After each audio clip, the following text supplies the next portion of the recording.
नमस्कार साथियों। Achievers academy के इस ऑनलाइन प्लेटफॉर्म पे एक बार फिर से आप सभी लोगों का हार्दिक स्वागत व अभिनंदन। दोस्तों, हम बात कर रहे थे नगर पालिका अधिनियम 2009 की ईओआरओ की। हम क्या कर रहे थे, शुरू कर चुके हैं, एक सुचारू रूप से तैयारी शुरू कर चुके हैं, जिसके अंदर हम हमारी पिछली लगभग 4-5 क्लासेस हो चुके हैं। आज हम एक नई क्लास लेकर के आए हैं जिसके अंदर हम और आगे की धाराओं को पढ़ना शुरू करेंगे। लगभग इंट्रोडक्शन से लेकर के हम 8 धाराएं पढ़ चुके हैं, है ना। आज हम 9वीं धारा से अपनी क्लास को वापस से आगे क्या करने वाले हैं, शुरू करने वाले हैं। तो देखिए, 9वीं धारा के अंदर क्या है, सबसे पहले क्या आता है, वार्डों का विभाजन। आप लोगों ने सुना होगा कि इस नगर पालिका में इतने वार्ड हैं, हम इस वार्ड में रहते हैं, है ना। तो वार्डों का विभाजन किस हिसाब से होता है, बेसिकली किस हिसाब से होता है। तो सबसे पहले तो हो गया जनसंख्या के हिसाब से, कि हम जितनी भी जनसंख्या होगी उसके हिसाब से वार्डों का निर्धारण करेंगे। लेकिन इसमें भी एक चीज का और है। सबसे पहले क्या होता है, जो राज्य सरकार होती है, वो देखती है कि हमें इस नगर पालिका के लिए कुल कितनी सीटें अलॉट करनी है ना। जनसंख्या के आधार पर उन्होंने देख लिया कि हमें क्या करना है, 15 सीटें अलॉट करनी है या 20 सीट अलॉट करनी है। सपोज दैट कि किसी एक जगह है, एक पूरा एरिया, एक नगर पालिका है जिसके अंदर क्या है, 2 लाख की जनसंख्या है। कितनी लाख की जनसंख्या है, 2 लाख की जनसंख्या है। अब राजस्थान सरकार ने कहा कि हम इसके अंदर कितने वार्ड बनाएंगे, 20 वार्ड बनाएंगे। कितने वार्ड बनाएंगे, 20 वार्ड बनाएंगे। तो हम क्या करेंगे, यहाँ पे रख देंगे 20, सॉरी 20 सीटें रखते हैं हम, वार्ड नहीं, हम क्या रखते हैं, 20 सीटें। कि हम इनको कितनी सीटें देंगे, टोटल 20 सीटें देंगे। तो 20 सीट को हमने क्या किया, इससे काट दिया। चलो जी, तो हमारे पास कितनी सीटें आएगी, 10,000 पे एक सीट हो जाएगी। कितने पे हो जाएगी, 10,000 जनसंख्या पर एक सीट। यानी कि अगर 2 लाख की जनसंख्या है, राज्य सरकार ने कह दिया कि हम यहाँ पे कितनी सीटें देंगे, 20 सीटें देंगे। तो 20 सीट को हम डिवाइड कर लेंगे जनसंख्या से, तो कितना आ गया, एक सीट के लिए कितनी जनसंख्या आ रही है, 10,000 आ रही है। अब हम क्या करेंगे, हमारे पास ये मान लो एरिया टोटल। अब हम इसके अंदर देखेंगे कि ये इतने एरिया के अंदर कितनी है, 10,000 जनसंख्या है, तो इसको एक सीट दे दो। यहाँ पे इतने बड़े एरिया के अंदर 10,000 जनसंख्या, इसको एक सीट दे दो। इसके अंदर इतने एरिया के अंदर इसको एक सीट दे दो। कोई एरिया बहुत छोटा है लेकिन उसके अंदर जनसंख्या बहुत ज्यादा है, मान लो इतना सा एरिया है कोई, इसको भी एक सीट दे दो। तो अपने कुल मिलाकर के क्या किया, अलग अलग जनसंख्या के आधार पे हमने क्या कर दिया, वार्डों का गठन कर दिया। और आप लोगों को पहले भी मैं बता चुका हूं, वार्ड कम से कम कितने हो सकते हैं, 13 हो सकते हैं। 13 से कम वार्ड नहीं हो सकते हैं, है ना। इस बात का ध्यान रखना। तो सबसे पहले वार्डों का विभाजन किस हिसाब से किया जाता है, तो वार्डों का विभाजन किया जा सकता है सीटों के आधार पर, कि हम सीटें कितनी दे रहे हैं। राज्य सरकार पहले क्या करेगी, सीटों का निर्धारण करेगी। क्या निर्धारण करेगी, सीटों का निर्धारण करेगी। और सीटों का भी निर्धारण किस हिसाब से होगा, वहां की जनसंख्या के आधार पर। किसके आधार पर होता है, जनसंख्या के आधार पर होता है। उसके बाद हम क्या करते हैं, वार्डों का निर्धारण करते हैं। क्या करते हैं, वार्डों का निर्धारण करते हैं। सिंपल से यही चीज समझ में। तो वार्डों का निर्धारण किस हिसाब से होता है, पहले सीटों का निर्धारण होता है, बाद में वार्डों का निर्धारण होता है। और जब ये लोग वार्ड से आ जाते हैं, तो एक वार्ड से कितने मेंबर आता है, एक जना आता है जो आके चुनता है या फिर अपनी सीट को पूरा करता है। समझ आई यहाँ तक चीजें। तो धारा 9 में क्या है, वार्डों का विभाजन हो जाएगा। अब देखते हैं नेक्स्ट, धारा 10, वार्डों की अवधारणा। यानी कि वार्डों के अंदर क्या क्या चीजें हो सकती है और क्या क्या चीजें हो सकती है ना, उसके बारे में देखते हैं। जैसे कि वार्डों के अंदर अब यहाँ पे है कि वार्डों का निर्धारण करेगा कौन, तो करेगा कौन, राज्य सरकार करेगी। अच्छा, और क्या क्या कर सकती है इसके अंदर, राज्य सरकार ये डिसाइड कर सकती है, जैसे कि वो चाहेगी कि हर वर्ग के लोगों का यहाँ पे रहे, अनुपात सही सही तरीके से रहे। तो हमने आरक्षण तो देख चुके थे पहले कि इतनी सीटें इसकी होनी चाहिए, इतनी सीटें महिलाओं की होनी चाहिए।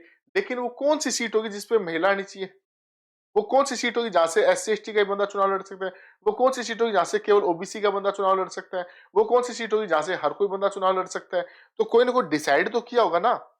ये डिसाइड कौन करता है, ये भी करता है राज्य सरकार कर सकती है। राज्य सरकार बताएगी कि वार्डों में कौन से वार्ड में एससी की सीट रिजर्व है, कौन से के अंदर एसटी का कैंडिडेट ही खड़ा हो सकता है, किस वार्ड के अंदर केवल महिलाएं ही खड़ी हो सकती हैं और कोई नहीं खड़ा हो सकता है। ये सब कौन करता है, राज्य सरकार करती है। कौन करता है, राज्य सरकार करती है। तो इस चीज का आप अच्छे तरीके से ध्यान रखना। धारा 10 के अंदर क्या है, बेसिकली आप देख लेना कि आरक्षण की व्यवस्था की है, वार्ड के अंदर किस किस के अंदर कहां से कौन खड़ा हो सकता है, इसके बारे में बताया गया है। अच्छा, वार्डों की गणना, आपसे एक सिंपल सी अगर मैं चीज पूछूं, मान लेते हैं अपन ने अभी थोड़ी देर पहले बात की थी ना, कि जैसे यहाँ कर देते हैं इसको, मान लो अपनी जनसंख्या कितनी है, 2 लाख है। हमने कह दिया कि हमारे को कितने टुकड़े करने हैं, टोटल 20 टुकड़े करने हैं। हमने 20 सीटें निर्धारित कर ली, तो अब हमें क्या बनाने, 20 वार्ड बनाने। तो ऐसा तो है नहीं कि हमने कहा कि ये नगर पालिका है, इसको 20 में से ऐसे किया, 1 2 3 4 5 है ना, फिर ऐसे काट दिया, फिर ऐसे काट दिया, गिन लिया, टोटल 1 2 3 4 5 6 है ना, इस प्रकार से हम 20 टुकड़े कर देते हैं अपन इसके।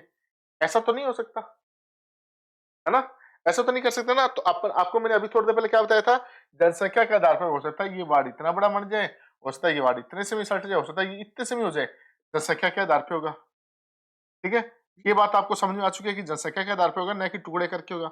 अच्छा, फिर हम नाम किसको देंगे कि ये वार्ड नंबर 1 है, ये वार्ड नंबर 2 है, इसकी गणना कहां से होगी, कहां से शुरुआत करेंगे हम? भाई अपन रहते हैं, आप लोग भी कोई ना कोई वार्ड में रह रहे होंगे, अगर गांव में तो गांव के अलग वार्ड होते हैं, अगर नगर पालिका में नगर पालिका के अलग वार्ड होते हैं, है ना। तो आप किसी न किसी वार्ड में रह रहे होंगे, तो आपने कभी सोचा इस चीज को कि यार ये वार्ड नाम आता कहां से है ना, कि हम 1 नंबर वार्ड में क्यों है, हम 5 नंबर वार्ड में क्यों नहीं है, इसकी गणना कहां से शुरू होती है, क्या इसके लिए कोई फॉर्मूला है? तो जी हाँ, फॉर्मूला है। आप दिशा का क्रम एक याद कीजिएगा, ये दिशा होती है ना, ये क्या होती है, उत्तर, ये क्या होती है, दक्षिण, ये क्या होती है, पश्चिम, ये क्या होती है, पूर्व। ठीक है, अब क्या होता है, ये वाली दिशा ध्यान रखना, कौन सी, उत्तर पश्चिम, कौन सी, उत्तर पश्चिम, यहां से वार्डों की गणना शुरू होती है। फॉर एग्जाम्पल अगर मैं मानूं ये अपनी क्या है, एक नगर पालिका है, क्या चीज, ये अपनी क्या है, एक नगर पालिका है। तो इस नगर पालिका में आप डाल लो दिशाएं, तो जो ये दिशा होगी, है ना, कौन सी, ये दिशा, यहां से काउंटिंग स्टार्ट होगी कि इस यहाँ से पहला नंबर वार्ड इसको दिया जाएगा, पहला नंबर वार्ड इसको हो जाएगा, उसके बाद यहाँ पे कोई वार्ड बन रहा है तो 2 नंबर वार्ड इसको हो जाएगा, फिर 3 नंबर वार्ड इसको हो जाएगा, फिर 4 नंबर वार्ड इसको हो जाएगा, 5 number ward, 6 number ward, 7 number, 8 9 10, है ना, करते करते जितनी वार्ड है लास्ट तक यहाँ तक पहुंच जाएगा। तो अगर आपसे ये आपके कॉम्पिटिटिव एग्जाम में जो एमसीक्यू टाइप क्वेश्चन होते हैं, उनके अंदर ये क्वेश्चन अच्छे से पूछा जा सकता है कि वार्डों की गणना कहाँ से शुरू होती है ना। तो वार्डों की गणना कहाँ से शुरू होती है, उत्तर पश्चिम दिशा से शुरू, कहाँ से होती है, उत्तर पश्चिम दिशा से शुरू होती है। तो आप अच्छे तरीके से इस चीज को ध्यान रखना भैया ना। हमने क्या बात की, धारा 9 के अंदर तो हमने सिंपल सा देखा कि वार्डों का डिसाइडेशन किस प्रकार से किया जाता है। तो हमने कहा पहले सीट निर्धारित कर दी जाती है, फिर जनसंख्या को उन सीटों से डिवाइड कर दिया जाता है, फिर जितनी जनसंख्या आती है उन जनसंख्या के हिसाब से हम वार्डों का निर्धारण कर लेते हैं। इसके अंदर हम देख रहे हैं कि वार्डों का निर्धारण किस प्रकार से किया जाता है, इसी को ही हम 1 नंबर वार्ड क्यों कह रहे हैं, नीचे वाले क्यों नहीं कह रहे, या इस वाले को क्यों नहीं कह रहे। तो हमारे को फिक्स फॉर्मूला दिया गया, कौन सा है, उत्तर पश्चिम। हम उत्तर पश्चिम दिशा से क्या करेंगे, शुरू करेंगे, और उसके बाद सारे सारे वार्डों का नामकरण करते जाएंगे। यहां तक की चीज समझ में आई, ठीक है। अच्छा, ये निर्धारण कौन करेगा कि इस वार्ड के अंदर महिला ही केवल चुनाव लड़ेगी, इस वार्ड के अंदर केवल एससी का कैंडिडेट चुनाव लड़ेगा, इसके अंदर केवल एससी की महिला चुनाव लड़ेगी, इसके अंदर एससी के ही कैंडिडेट चुनाव लड़ सकता है। ये निर्धारण कौन करेगा, तो ये भी करेगा राज्य सरकार करेगी। ये पहले से फ्री डिफाइन होगा कि यहाँ पे ये चुनाव इस प्रकार से होगा। समझेगी चीजें। तो ये था धारा 10 जिसके अंदर वार्डों की अवधारणा के बारे में हमें बताया गया था। अब देखते हैं नेक्स्ट धारा 11 नगर पालिका के लिए निर्वाचन। क्या देख रहे हैं, नगर पालिका के लिए निर्वाचन। अब हमने भाई वार्ड डिसाइड कर लिए, है ना, उनमें से एक बंदे को बुला लिया कि जो निर्वाचन कहाँ कहाँ से हो सकता है। अब ये भी तो पता होना चाहिए निर्वाचन होता किस हिसाब से है ना। तो नगर पालिका के लिए निर्वाचन कौन करता है, राज्य निर्वाचन आयोग द्वारा करवाया जाता है। किसके द्वारा करवाया जाता है, स्टेट इलेक्शन कमीशन द्वारा क्या किया जाता है, इनको आयोजित करवाया जाता है। आप लोगों ने अगर राज्य निर्वाचन आयोग पॉलिटी के अंदर, वैसे तो आप यूआरओ के अंदर पॉलिटी लगती है ना, तो जब आप पॉलिटी पढ़ोगे तो उसके अंदर बताया जाएगा कि जो स्थानीय स्वशासन है, जैसे नगर पालिका हो गया या फिर पंचायती राज हो गया, केवल उनके चुनाव कराने के लिए ही राज्य निर्वाचन आयोग का क्या किया गया था, गठन किया गया था। ध्यान रखना, केंद्रीय निर्वाचन आयोग यहाँ पे नहीं होगा, है ना, इस चीज का ध्यान रख लेना। एक बात और, राज्य निर्वाचन आयोग केवल स्थानीय स्वशासन के ही क्या कराता है, चुनाव आयोजित कराता है। स्थानीय स्वशासन कौन कौन से, एक तो नगर पालिका और दूसरा कौन सा हो जाएगा, जो पंचायती राज होता है। इसके अंदर एमएलए एमपी के चुनाव नहीं आते हैं। ध्यान रखना, कई बार बच्चे गलती कर देते हैं कि सिंपल एक क्वेश्चन पूछा गया, राज्य निर्वाचन आयोग का निम्न में से कौन सा कार्य नहीं है, या फिर राज्य निर्वाचन आयोग निम्न में से किसका चुनाव नहीं कराता है। वहां पे सबसे पहला ऑप्शन दिया जाता है एमएलए। अपने को लगता है यार एमएलए का चुनाव तो राजस्थान के अंदर है, तो राजस्थान के चुनाव आयोग करवाएगा, लेकिन नहीं, एमएलए का भी चुनाव राज्य निर्वाचन आयोग नहीं करवाता है। कौन करवाता है, केंद्रीय निर्वाचन आयोग कराता है।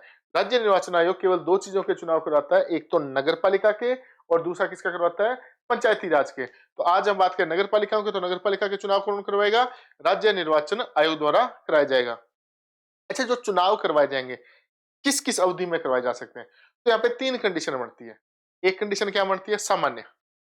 सामान्य मतलब आज एक नगर पालिका के चुनाव हुए, वो अपना टेन्योर पूरा कर रही है, 5 साल का उसका टेन्योर है।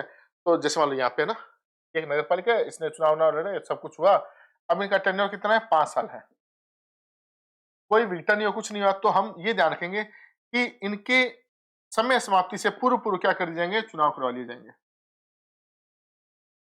ठीक है, तो 5 साल पूर्व होने से पहले क्या करा लिए जाएंगे, चुनाव करा लिए जाएंगे। इनकी जो जब डेडलाइन आएगी उससे पहले पहले क्या करवा लिए जाएंगे, चुनाव संपन्न करवा लिए जाएंगे। सामान्य केस है ना, इसके अंदर कुछ भी विघटन विघटन नहीं हो रहा है, 5 साल का पूरा पूरा टाइम पीरियड कंप्लीट हो रहा है। जब कंप्लीट होने वाला होगा उससे 3-4 महीने 5 महीने पहले स्टार्ट कर दिया जाएगा प्रोसेस, और लगभग इनकी टेन्योर खत्म होने से पहले पहले क्या करा लिया जाता है, चुनाव करा लिया जाता है। दूसरा नंबर आता है विघटन।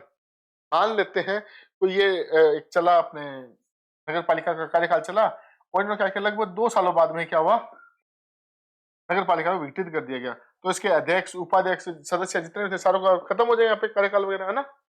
इस केस में क्या होगा, इस केस में ये होगा कि अगले 6 महीने के अंदर अंदर, कितने टाइम के अंदर, अगले 6 माह के अंदर अंदर क्या कराने पड़ेंगे, हमें चुनाव कराने पड़ेंगे। अगले 6 माह के अंदर अंदर ही हमें क्या कराने पड़ेंगे, चुनाव कराने पड़ेंगे। इस चीज का भी हमें ध्यान रखना है। एक चीज और ध्यान रखना अभी, कितने माह के, अगर कोई विघटन हो जाता है कितने माह के अंदर चुनाव कराने पड़ते हैं, 6 माह के अंदर चुनाव कराने पड़ते हैं। लेकिन एक विशेष बात का ध्यान रखना कि अगर ये विघटन होता है मान लो 4 साल और 8वें महीने में होता है, हाँ, तो पीछे महीने कितने बच्चे हैं, 4 ही महीने बच्चे हैं। तो अगर 6 महीने से कम का समय बचा हो तब दोबारा चुनाव कराने की जरूरत नहीं है, तब री इलेक्शन नहीं होगा। ध्यान रखना, सामान्य के अंदर तो क्या है, जैसे ही कार्यकाल खत्म होने वाला होगा उससे पहले पहले क्या करा लिया जाएगा, चुनाव करा लिया जाएगा। अगर मान लो वो बीच में ही विघटित हो जाती है तो उस कंडीशन में क्या किया जाएगा, अगर वो हम देखेंगे 6 महीने से ज्यादा का समय पड़ा है, तब तो हम 6 महीने के अंदर चुनाव करा लेंगे और आगे का कार्यकाल चलता रहेगा। लेकिन अगर 6 महीने से कम का समय बचा हुआ है, तब हम उसके अंदर चुनाव कराने की कोई आवश्यकता नहीं होती है, री इलेक्शन कराने की उस समय आवश्यकता नहीं होती है। विघटन का हो गया। अब मान लो कहीं कई जगह पे नई नगर पालिका बनी है, क्या बनी है, नई नगर पालिका बनी है, तो उस समय हम क्या करेंगे, 6 माह का समय लेंगे। कितना, 6 माह का समय, 6 माह का समय। समझे, नगर पालिका में निर्वाचन या चुनाव किसी प्रकार से होता है तो सबसे पहले करवाता कौन है, तो करवाता है इसके अंदर कौन, राज्य निर्वाचन आयोग द्वारा करवाया जाता है। नंबर 1 बात। नंबर 2 बात, 3 कंडीशन बनती है। एक तो कोई नई नगर पालिका बन गई, एक नगर पालिका नई बनी, उसने कहा कि अपना पूरा 5 साल का टाइम पीरियड किया, उस समय चुनाव होंगे। एक कोई नई नगर पालिका बनी, उसने अपना चुनाव अपना टेन्योर स्टार्ट किया, और बीच में ही कोई लगभग 2 साल बाद में ही क्या हुआ, विघटित होगी, तो क्या कंडीशन बनेगी। या फिर अगर मान लो 6 महीने से कम टाइम रहा उस समय विघटित हो जाती है, तो क्या कंडीशन बढ़ती है। तो मेन मेन अपन 4 कंडीशन बढ़ती है। तो पहली क्या कंडीशन, अगर नई नगर पालिका बन रही है, तो नई नगर पालिका बन रही है तो कितने टाइम के अंदर करवाना होगा, 6 महीने के अंदर अंदर हमें चुनाव करवाना होगा। ठीक है, हमने 6 महीने के अंदर चुनाव करा लिया, उन्होंने पहली बैठक से उनका टेन्योर शुरू हो गया, अब 5 साल तक चलेगा। 5 साल से पहले पहले हमें क्या करना होगा, नई नगर पालिका का हमें चुनाव कराना होगा। मतलब जो आगे जो अध्यक्ष सदस्य बनेंगे ना, उनका चुनाव कब कराना होगा, अगले इनका टेन्योर पूरा होने से पहले पहले। दो बातें होगी, अगर पहले ही विघटित हो जाती है, मान लो 3 साल बाद ही विघटित हो जाती है, तो हम क्या करेंगे, री इलेक्शन कराएंगे। और री इलेक्शन कितने टाइम के अंदर होगा, 6 महीने के अंदर हो जाएगा। यहाँ तक की बात समझ आई। अच्छा, अगर मान लो हमें टाइम ही, मान लो जैसे कोई 5 साल का टाइम पीरियड है और वो 4 साल और 9 महीने बाद में खत्म हो जाती है, विघटित हो जाती है, उस कंडीशन में क्या करेंगे, तो उस कंडीशन में हम देखें क्या अगले जो टाइम पीरियड 6 महीने से ज्यादा बचा हुआ है, नहीं बचा हुआ है। अगर नहीं बचा हुआ है तो हम इलेक्शन नहीं करवाएंगे, री इलेक्शन उस समय पे नहीं होगा। तो इतनी चीजें समझ में आई, है ना। ये चीजें किसके अंदर पड़े, धारा 11 के अंदर, है ना, नगर पालिका के लिए निर्वाचन। तो ये जो छोटी छोटी चीजें है ना, यही अपने को ध्यान रखनी है इसके अंदर। मेन क्या ध्यान रखना है, छोटी छोटी चीजें। क्वेश्चन यहीं से ही आएगा कि अगर 6 महीने नहीं बचते तो क्या किया जाएगा, अगर कंडीशन अप्लाई करवा दी, या फिर आपसे करा दिया कि विघटन हो जाए तो कितने टाइम बाद इलेक्शन करवाने होते हैं, या अगर नई नगर पालिका है तो कितने टाइम बाद इलेक्शन करवाने होते हैं, इनके इलेक्शन कराता कौन है, वार्डों का निर्धारण किस प्रकार से किया जाता है, या वार्डों का क्रम किस हिसाब से डिसाइड किया जाता है, पहले सीटों का निर्धारण होता है या वार्डों का निर्धारण होता है। ये सब चीजें मेन इंपॉर्टेंट है, यही आपको फिलहाल के लिए क्या करनी है, याद करनी है। और जैसा कि मैं हर क्लास में बताता हूँ, ये जो धाराएं हैं इनको याद करने के लिए मेरे पास ट्रिक है, उससे आपको सारी धाराएं याद हो जाएगी, है ना, टेंशन नहीं लेनी है। ठीक है, चले आगे। चलो भाई देखो, अब आता है धारा 12। धारा 12 क्या, स्टेट इलेक्शन कमीशन के कार्य क्या होते हैं, मतलब जो राज्य निर्वाचन आयोग है वो अपने कार्य किस हिसाब से करेगा। अब आपने पढ़ा होगा, अगर नहीं पढ़ा तो आप पढ़ोगे कि राज्य निर्वाचन आयोग है वो एक सदस्यीय आयोग होता है, जिसके अंदर एक आयुक्त होता है। क्या होता है, एक आयुक्त होता है, बस वो एक ही बंदा या एक कमिश्नर होता है, वही क्या करता है, सारे सारे काम संभालता है। तो ऐसा तो नहीं वो सभी सभी जगह जाकर के वही काम संभालेगा, वो अपने नीचे कोई ना कोई अधिकारी लगाता रहता है ना। तो वो दो चीजों के माध्यम से काम करता है। जो चुनाव आयुक्त होता है या जो चुनाव का जो कमिश्नर होता है, इलेक्शन कमिश्नर होता है, वो दो बंदों के माध्यम से काम करता है। किसके माध्यम से, एक तो उपचुनाव आयुक्त के माध्यम से और एक सचिव के माध्यम से। सिंपल से इतनी बात लिखी गई है कि जो निर्वाचन आयुक्त होता है या जो चुनाव आयुक्त होता है या फिर जो इलेक्शन कमिश्नर होता है, वो काम किस हिसाब से करता है, दो बॉडी के आधार पे काम करता है। किस पे, एक तो डिप्टी इलेक्शन कमिश्नर होता है और एक क्या होता है, सचिव या सेक्रेटरी जिसको बोलते हैं, है ना। तो सचिव या फिर उपचुनाव आयुक्त के रूप में वो काम को अंजाम देता है या काम करवाता है। यहाँ तक की चीजें समझ, कोई दिक्कत यहाँ तक, है ना। धाराएं आपको सिंपल सिंपल पता होनी चाहिए कि स्टेट इलेक्शन कमीशन किस किस की अपॉइंटमेंट करता है, किस हिसाब से काम करता है। अभी अपन गठन पढ़ रहे हैं, तो गठन से संबंधित हर चीज, हर प्रावधान अपन क्या करते जाएंगे, धीरे धीरे पढ़ते जाएंगे। और ज्यादा ना लोड नहीं लेना इस चीज का, यार हमारे को सारी सारी चीजें ऐसे पढ़नी है वैसे पढ़नी, कुछ नहीं पढ़नी भाई, बिल्कुल सिंपल सिंपल चीजें हैं। आप एक बार इसको देखना, दोबारा से देखना, 3 बार देखना, आपको अपने आप चीजें याद रहने लग जाएगी। कैसे चुनाव होता है, कौन चुनाव कराता है, कब चुनाव कराता है, यही तो चीजें। और है क्या इसके अंदर, वार्ड का निर्धारण कैसे होगा। आप खुले माइंड से अगर एक क्यूरियोसिटी लेकर के रखोगे ना कि मुझे जानना है यार वार्ड बनते कैसे हैं, तब इसके अंदर मजे आएंगे आपको। आपको ये रहेगा कि यार इसके चुनाव कराता कौन है, तब आपको मजे आएंगे। लेकिन आप सब्जेक्ट की तरह रटने बैठोगे, इसका ये कराता है, इसका ये कराता है, इसके, मजे वाली बात नहीं है फिर, है ना। और रटने वालों का नहीं टाइम है, अभी समझने वाली चीजें हैं। अप्लाइड क्वेश्चन बहुत पूछे जाते हैं, पिछले एग्जाम में आप लोगों ने देखा ही होगा, अप्लाइड क्वेश्चन अच्छे अच्छे पूछे जाते हैं। ठीक है, थोड़ा सा क्या करना है, इस चीज को दिमाग में कहीं ना कहीं बिठा करके रखना। स्टेट इलेक्शन कमीशन के कार्य हो गए, अब आगे देखते हैं। मतदाता सूची, भाई इलेक्शन कमीशन हो गया, अब वो क्या करेगा कि भाई वोट डालने हैं, है ना, क्या डालने, वोट डालने, तो वोट डालने के लिए मतदाता सूची होनी चाहिए। अच्छा एक बात बताओ, मान लो कोई एक ये नगर पालिका है, इस नगर पालिका के अंदर मान लो ये एक वार्ड है, इस वार्ड की जनसंख्या है मान लो 25,000, जनसंख्या है 25,000 इसकी जनसंख्या है। अच्छा, इस 25,000 जनसंख्या का मतलब अलग होता है और मतदाता का मतलब अलग होता है, ध्यान रखना इस बात का, है ना। क्योंकि 25,000 की जनसंख्या में कौन आता है, 1 साल का बच्चा भी आ जाएगा, 12 साल का भी आ जाएगा, कोई मानसिक रोगी भी आ जाएगा। उन उन सबको थोड़ा ना काउंट करेंगे अपन, उन सबको तो नहीं काउंट करेंगे ना। इसलिए ध्यान रखना, जनसंख्या के अंदर उनको काउंट करेंगे कितने लोग हैं इस घर में या इस परिवार में, इस गांव में, इस कस्बे में या इस वार्ड के अंदर। लेकिन मतदाता सूची के अंदर कौन कौन नाम दर्ज होंगे, तो उसके लिए योग्यता है। देखो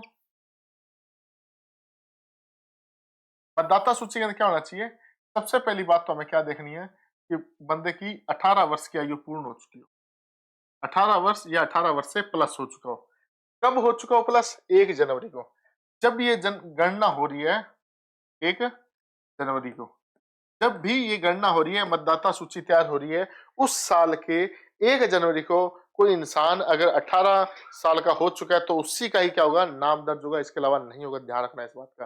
मान लो एक किसी का जन्मदिन आता है मान लो 25 फरवरी को, है ना, और 25 फरवरी को वो क्या हो रहा है, 18 साल का है, तो उसको उस साल की मतदाता सूची के अंदर नाम दर्ज नहीं किया जाएगा। ध्यान रखना इस बात का। उसका नाम कब दर्ज हो सकता है, जब वो 1 जनवरी को क्या हो, 18 साल का हो, है ना, तभी उसका क्या हो सकता है, नाम दर्ज हो सकता है मतदाता सूची का। पहली बात तो ये योग्यता क्या है, 18 वर्ष प्लस होना चाहिए, कब, 1 जनवरी को। दूसरी योग्यता क्या है, वो उस वार्ड का साधारण निवासी हो, क्या हो, साधारण निवासी हो, उस वार्ड का क्या हो, साधारण निवासी हो। अब साधारण निवासी से तात्पर्य ये है कि बंदा वहां पे रहता हो, वहीं पे उसकी जमीन जायदाद हो, वहीं पे वो कई लगभग 10-20 सालों से रह रहा हो, उसका रजिस्ट्रेशन उसने वहीं का ही करवा रखा हो, उसे कहते हैं साधारण निवासी, है ना। ऐसे साधारण निवासी नहीं आता है, जैसे कि अगर अपन मान लें कोई व्यक्ति है जो मान लो अगर कोई लड़का जो कॉलेज में पढ़ने के लिए गया है ना, और वहां पे किराए के घर पे रह रहा है और पिछले 4 साल से वहीं पे रह रहे हैं, उनको अपन वार्ड में शामिल थोड़ा ना कर लेंगे, है ना? उनको अपन शामिल नहीं करेंगे। इसके अलावा अगर अपन बात करें, कोई अगर व्यक्ति है जो किसी जैसे मान लो जयपुर की है ना, जयपुर का मान लो वार्ड नंबर 16 है। इस वार्ड नंबर 16 के अंदर क्या बनी है? जेल बनी हुई है। उस जेल के अंदर कोई ये कैदी है जो पिछले 10 साल से यहाँ पे रह रहा है, उसको थोड़ा ना काउंट कर लेंगे अपन, है ना? तो इस चीज का ध्यान रखना है। कौन कौन से इसके अंदर बंदे शामिल होंगे? वहीं का निवासी हो, वहीं उसने रजिस्ट्रेशन वगैरह करवा रखा हो। मतदाता सूची के अंदर उसी बंदे का क्या आ सकता है? नाम आ सकता है। तो योग्यताएं क्या क्या है? 18 वर्ष प्लस की आयु, 1 जनवरी को हो, वार्ड का साधारण निवासी हो। अच्छा, कौन कौन नहीं हो सकता? तो ये हम पहले देख चुके हैं कि कोई अगर मान लो किसी हॉस्टल में रह रहा हो, कोई होटल में रह रहा हो, या कोई नौकरी करने के लिए यहाँ पे आया हुआ हो, बाद में वापस जाता हो, या उसने कोई यहाँ पे सिर्फ किराए पे ही रह रहा हो, है ना? या फिर किसी हॉस्पिटल के बेड पे किसी बंदे को ऐसे घोषित कर दिया गया कि ये व्यक्ति क्या है, ब्रेन डेड है ना? मुन्ना भाई एमबीबीएस मूवी के अंदर होता है ना, एक ऑब्जेक्ट होता है जिसके बारे में कहते हैं कि ये तो ब्रेन डेड है, इसको कुछ महसूस नहीं होता, ये बस जिंदा रखा ही हुआ है इसको अपन ने। तो मान लो 20 साल तक ऐसे बंदा कोई रह ले तो उसको थोड़ा ना रखेंगे अपन, है ना? तो ये थोड़ा सा समझ वाली चीज है बस, है ना? इससे क्वेश्चन भी नहीं पूछे जाते आमतौर पे, लेकिन फिर थोड़ा समझ वाला क्वेश्चन है, वो अपने को देखना है थोड़ा सा, है ना? तो योग्यता होगी 18 वर्ष और 1 जनवरी की बात। आगे देखते हैं। धारा 14, निर्वाचक नामावली के लिए अयोग्यताएं। क्या है? निर्वाचक नामावली के लिए अयोग्यताएं। सिंपल सी बात है, कौन कौन से व्यक्ति अयोग्य होंगे? कौन कौन से व्यक्ति अयोग्य होंगे? अच्छा, इनका रजिस्ट्रेशन कौन करता है? तो इनके लिए ना एक अधिकारी होता है जिसका नाम होता है अ, निर्वाचन रजिस्ट्रेशन अधिकारी। अधिकारी, है ना? ये अधिकारी होते हैं, ये इनकी नामावली वगैरह सारी सारी तैयार कराते हैं। तो निर्वाचक नामावली के लिए अयोग्यताएं क्या क्या है? भाई एक विदेशी नागरिक होगा, उसको हम शामिल नहीं करेंगे, सिंपल सी बात है। कोई मानसिक रोगी होगा, उसको हम शामिल नहीं करेंगे, सिंपल सी बात है। कोई निर्वाचन के लिए भ्रष्ट आचरण का दोषी हो, मान लो कोई व्यक्ति है जिसको पहले ये आरोप लग चुका है कि इसने क्या किया था, वोटों के अंदर गड़बड़ी की थी, या निर्वाचन के टाइम पे इसने कुछ ना कुछ गड़बड़ी की है इस बंदे ने, तो उस पर आरोप लगा हुआ है, अभी तक आरोप की सजा नहीं मिली, या फिर सजा मिल चुकी है, सजा को पूरी कर रहा है, उस व्यक्ति को हम किसके अंदर शामिल नहीं करेंगे? मतदाता सूची के अंदर शामिल नहीं करेंगे। अगर मान लो किसी के मतदाता सूची में बंदा शामिल हो चुका है, उसके बाद उस पर ऐसा कोई केस लग जाता है, और उसके बाद में हम कोई चुनाव आते हैं, तो उसको मतदाता सूची से क्या कर दिया जाएगा? हटा दिया जाएगा। और हटाएगा कौन? निर्वाचन रजिस्ट्रेशन अधिकारी। इसका बेसिकली काम क्या था, ये देखना कि कितने कोई बंदा वयस्क हो चुका है तो उसको हम शामिल करना, कोई व्यक्ति अगर मान लो मर चुका है तो उसको वहां से हटाना, है ना? ये सब काम किसके होते हैं? इनके होते हैं। तो निर्वाचन में भ्रष्ट आचरण करने के दोषी को भी क्या कर दिया जाता है? नामावली से हटा दिया जाता है नाम। समझाई चीजें? तो धारा 14 के अंदर क्या है कि किस किस को नहीं रख सकते। तो इससे पहले धारा के अंदर क्या था कि किस किस को रखेंगे, इसके अंदर क्या है, किस किस को नहीं रखेंगे, अयोग्यताएं लिखी हुई है। 15 सिंपल सी धारा है। मिथ्या घोषणा, अगर कोई व्यक्ति चुनाव लड़ने से पहले मिथ्या घोषणा यानी कि झूठी घोषणा कर देता है। झूठी घोषणा कैसे? कैसे सिंपल सा हो गया और जाके उसने बोल दिया साहब, जैसे कि घोषणा होती है कि हमारे घर पे टॉयलेट होना चाहिए, है ना? अच्छा, जिसपे पानी का फ्लैश हो, वो वाली अपने शौचालय होना चाहिए घर के अंदर। अब किसी व्यक्ति ने जाके घोषणा कर दी कि साहब हमारे घर पे ऐसा शौचालय बना हुआ है, मैं मेरे सिर्फ और सिर्फ 2 ही बच्चे हैं, मैं तीसरा बच्चा मेरा नहीं है, और खूब सारी झूठी घोषणा कर देता है कि साहब मैं इतना पढ़ा हूँ, ये हूँ, वो हूँ, हर चीज उसने झूठी घोषणा कर दी। और उसके बाद उसने क्या किया, जाकर के नामांकन भर आया। अब इसका अगर कोई दोषी पाया जाता है तो उस समय पे उसकी कार्रवाई हो सकती है। इसका दोषी कार्रवाई क्या हो सकती है? या तो 1 वर्ष का उसको कारावास हो सकता है, या फिर 2000 से 5000 तक का क्या लगाया जा सकता है? जुर्माना लगाया जा सकता है। ये कंडीशन पे डिपेंड करता है कितना बड़ा उसने मिथ्या घोषणा, कितना बड़ा झूठ बोला उसने। अगर उसने बहुत ज्यादा बड़ा बड़ा झूठ बोल दिया है तो हम क्या करेंगे? उसको 1 वर्ष का कारावास दे देंगे। अगर कोई छोटा छोटा झूठ बोला है तो हम उसको 2000 से लेकर के 5000 तक का जुर्माना लगा सकते हैं। और कोई ज्यादा ही बड़ा गप्पे मार के आ गया है, अरे ये भी है, वो भी है, ऐसे है, वैसे है, तो हम क्या करेंगे? भाई को दोनों चीजें दे देंगे, यानी कि दोनों सजाएं दे सकते हैं। तो ये हो जाएगा मिथ्या घोषणा के बारे में, है ना?